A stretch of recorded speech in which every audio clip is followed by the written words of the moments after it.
في فيديو النهارده هنشوف هل كلود يقدر يصنع ماينكرافت خلال ساعة واحدة؟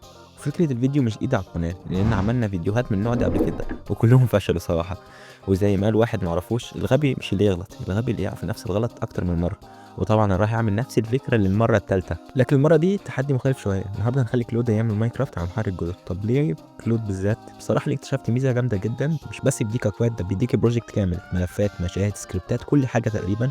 ودي ميزة قوية جدًا لأي حد لسه بادئ برمجة عمومًا، هتفيده في المستقبل أو دلوقتي يعني، هتكون مهمة. فجهزت الprompt وشغلت التايمر ودخلت على كلودة وبعت له الprompt وبدأ يشتغل. في الأول اداني كود، يعني كود بس من غير الفايل نفسه، فطلبت منه يعدل الموضوع ده ويبعت الفايل، وفعلًا بعد فترة كده راح باعت لي الفايل، ودخلت وحطيت الفايل في Godot وشغلته. أول ما دخلت Godot لقيت فعلًا الproject شغال، وفيه لعب وفيه بلوكات وفيه حاجات كتيرة يعني كل حاجة موجودة تقريبًا، والأكواد كلها تقريبًا شغالة.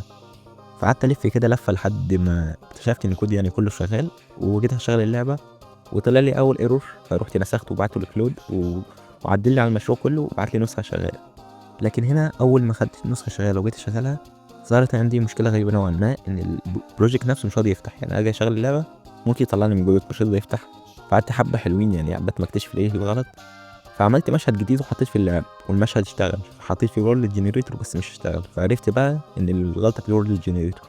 فبعت له قعد يعدل عليه لحد ما عمل automation، وفعلا البروجكت اشتغل. وطبعا أول ما اشتغل كان في لاج عالي جدا بسبب إن الاوتوميزيشن وحش، فطلعت وقللت الريندر ديستانت، يعني خليته يولد أماكن صغيرة واشتغل يعني الحمد لله. بس لسه في لاج طبعا بسبب إنه بيولد نودات كتيرة قوي، وكل نود له ماتيريال، والحاجات دي يعني بتتعب على الجهاز نفسه.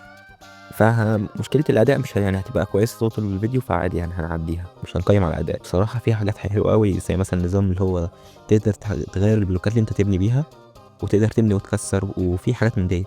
وصراحة الجنريتور يعني مش أحسن حاجة، لأن الجنريتور بتاع العالم نفسه مش مظبوط أوي، يعني في البلوكات عشوائية بزيادة، مفيش مسطحات، مفيش جبال، يعني جنريتور بسيط يعني. وطلبت منه اللي هو يضيف شجر بس مش عارف، فهنعدي الحتة دي عادي. وطبعًا بعد ما خلّصت كلودة، طبعًا خلّصه في قبل 12 دقيقة طبعًا من الساعة بتاعته، يعني خلّصها في وقت أقل من اللي هو مطلوب منه. والصراحة دي نقطة تتحسب له، يعني اللي هو خلّصها في وقت أقل من ساعة، فده حاجة كويسة. بصراحة باقييم الكلود الصراحة ممكن يكون 9 من 10، 9 من 10 كويس، لإنه سريع، يعني أسرع تقريبًا AI شُفته لحد دلوقتي، وأكواده منظمة. موضوع إنه يدّيك project كامل دي يعني حاجة كويسة جدًا الصراحة، ما شُفتهاش في أي AI تاني لحد دلوقتي. وفي آخر الفيديو حابب أسألكم سؤال، تحبوا نعمل فيديو نخلّي فيه 4 AI يعملوا اللعبة مع بعض؟ سيبوا رأيكم في التعليقات، وما تنسوش تدعوا لأخواتنا في فلسطين والسودان، اللهم انصرهم يا رب. وعلى بركة الله وسلام.